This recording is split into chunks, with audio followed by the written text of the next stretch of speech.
باللہ من الشیطان الرجیم بسم اللہ الرحمن الرحیم۔ نہایت محترم و مکرم سامعین کرام، نہایت پیارا اور ادب والا السلام علیکم ورحمۃ اللہ وبرکاتہ۔ آج کی حکایت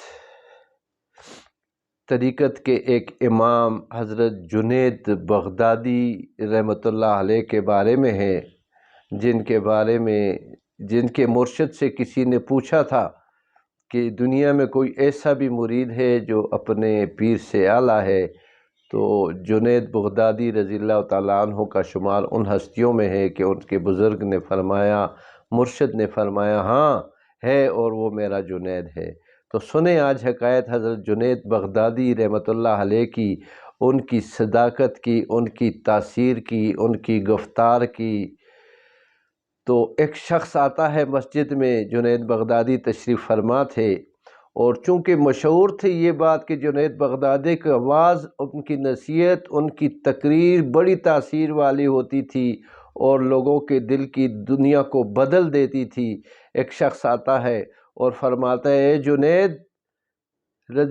جنید رحمۃ اللہ علیہ، کیا تمہاری نصیحت، تمہاری واعظ کی تاثیر شہر میں ہی ہے یا جنگل میں بھی اس کی تاثیر ہے؟ تو آپ نے دریافت کیا کہ معاملہ کیا ہے؟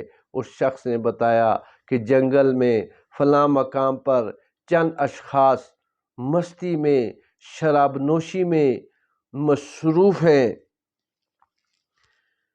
تو جنید بغدادی نے سنتے ہی اپنا چہرہ لپیٹا اور سیدھے چل پڑے، اور جب جنگل میں پہنچے تو ان لوگوں نے اس بزرگ کو جب دیکھا بھاگنے لگے، تو آپ رحمۃ اللہ علیہ نے ان کو آواز دی، ان کو للکارا کہ بھاگو نہیں، آ جاؤ، میں بھی آپ کا ہم مشرب ہوں، میں بھی شراب پینا چاہتا ہوں، لوگوں کے سامنے شہر میں کہاں پی سکتا تھا، پوشیدہ پینے کے لیے یہاں آیا ہوں۔ وہ سب موڑے، لیکن کہا کہ حضور افسوس کہ اب شراب باقی نہیں رہی۔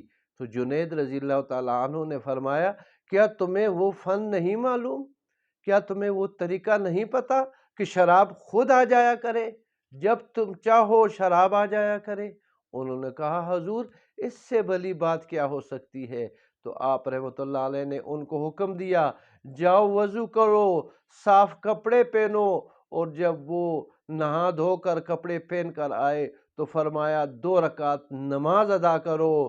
تو سنو ایک ولی کامل کی دعا اور اس کی دعا کی تاثیر، ان کے دل کے نقشوں کے بدلنے کا حال ذرا توجہ سے سنیں۔ آپ نے دعا کی، یا اللہ میرے بس میں جو کچھ تھا میں نے ظاہری طور پر ان کو پاک کر دیا، باطنی طور پر یا مولا تو ہی حضور کے صدقے ان کی دنیا بدل دے۔ اور جو ہی آپ نے دعا فرمائی اور انہوں نے نماز مکمل کی تو سب توبہ گار ہوئے، آپ کے پاؤں پڑے، اور ہمیشہ ہمیشہ کے لیے اس بری فطرت سے، بری عادت سے توبہ کر لی۔